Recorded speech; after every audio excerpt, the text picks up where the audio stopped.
Today I'd like to talk about the story of Judah in chapter 38 from the book of Genesis. Judah decides, it's time. I'm going to go off on my own. So he meets the daughter of a Canaanite named Shua, and he marries her and had relations with her. She conceived, and she had a son, and the son was named Then she had a second son, and the second son was named Onan. Then, lo and behold, a third son, and the third son was named Shelah. Now, the sons are getting old, and Judah says, well, I got to do something about this. And part of the custom of the time was for the father to try to get a bride for the son. A little bit different today. We don't really have that sort of custom. So Judah does that. He goes and he gets a wife, and the wife is named Tamar. But unfortunately, dies. So the custom was when one of the sons would die, the brother would marry the widow, because it would be very difficult for the woman. There was no really support, insurance, and all of that for the woman to live independently. So it was kind of within the family.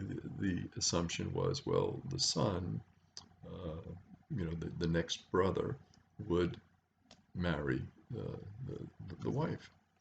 So Judah says, Onan, it's, you're up here. Now you should unite with Tamar.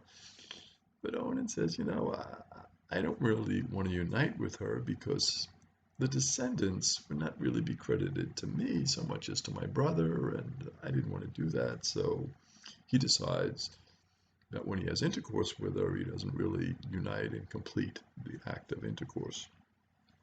So Onan, lo and behold, he dies also. Judah then told Tamar, well, at this point, just go and live as a widow and go back home until Shelah would be old enough to marry, because he's kind of young now and it wouldn't be proper to marry. Judah, though, his real motive in doing this was he was afraid that his last son, Shelah, might also die. Judah's wife, she dies after many years. Judah did not give his son Shelah to Tamar as he had promised, so he did not complete his promise. So one day, Judah decides that he's going to go up to Tamar to have his sheep sheared, and this was part of his custom. He would make this journey, and there would be the shearers there, and he could sell the wool and all of that. Now, Tamar hears that Judah is coming there. So she takes off her widow's garb and she puts a veil over her face. And she sat down at the entrance to the town of Anim, which was on the way to Timnah. So she's figuring, he's going to pass through here and I can have a confrontation with him about this. But Judah sees her there and mistakes her for a prostitute. And he asks her to have sex with him. She replies that she would not have sex with him, but, maybe I could be persuaded, and says, well, what would you pay? What would be the offering for having sex? He said that he would give her a kid from his flock. Ah, that would be fine. That would be great. A kid from your flock. That's wonderful. That's a good payment. But, I need a pledge here. That's your word, and, it might be good, but hey, it might not be good here. So what about a pledge? So she said, well, give me your seal and your cord and your staff.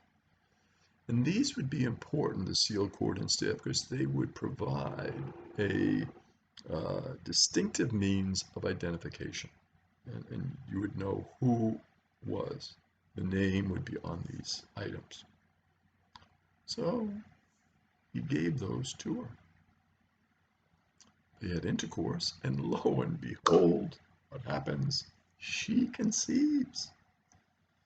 Now Judah sent a kid from his flock with a friend so we could get back his seal, cord, and staff. He said, bring these back, and then, with this kid, that's what I promised. I'll fulfill my promise, and then she can give back what she was supposed to give to me.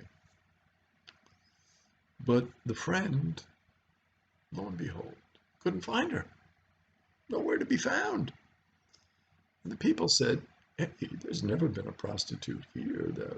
We just don't have that in our town. So he comes back, and Judah's a little disappointed. He said, oh, she can keep the seal, the cord, the staff, because, I could be made a laughingstock if people found out about it. If they found out about all this, and, they'll say, oh, Judah, and they'll make fun of me. So 3 months later, Judah gets word. And the word is his daughter-in-law, who'd been married to 2 of his sons, now Aaron and Onan, had played the role of a prostitute. And now was with child. Can you believe it? Judah was angry at this news. Oh, it's terrible stuff. Demanded that Tamar be taken out of her house and that she be burned. He was so upset. His name was being defiled by this. So Tamar here, very smartly, sends out the seal, the cord, the staff that Judah had given to her, and she kept those. And said that the man who made me pregnant owned these. Oh. So Judah recognized that and said that Tamar was more in the right than he was.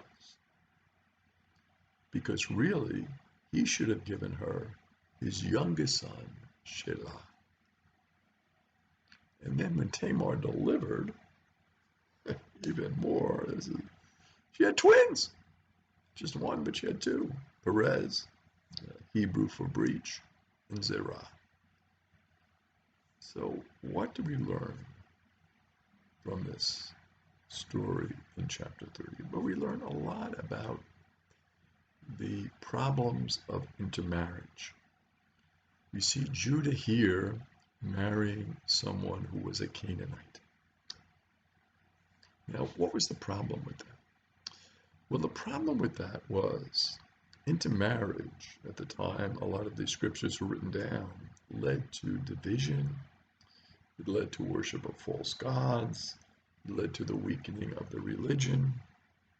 So again, the whole concept of marriage here that the Bible is trying to portray is that when you marry into marriage, there's going to be problems.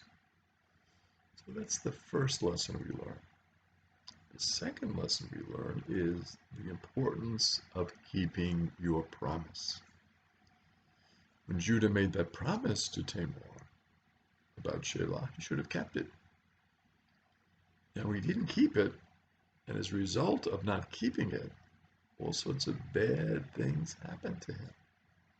First of all, he gets involved with the prostitute, not a good thing.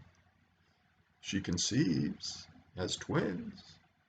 I mean, all of this now is going to impact Judah.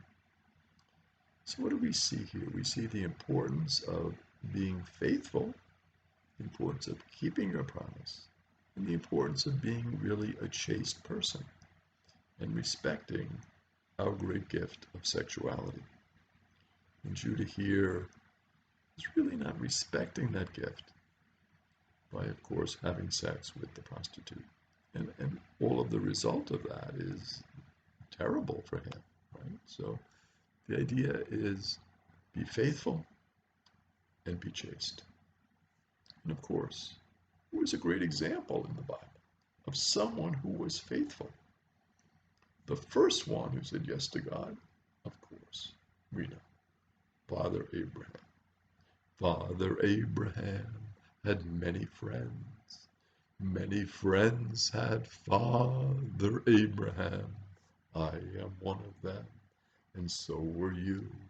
So let's all praise the Lord. Keep on praising the Lord. God bless you.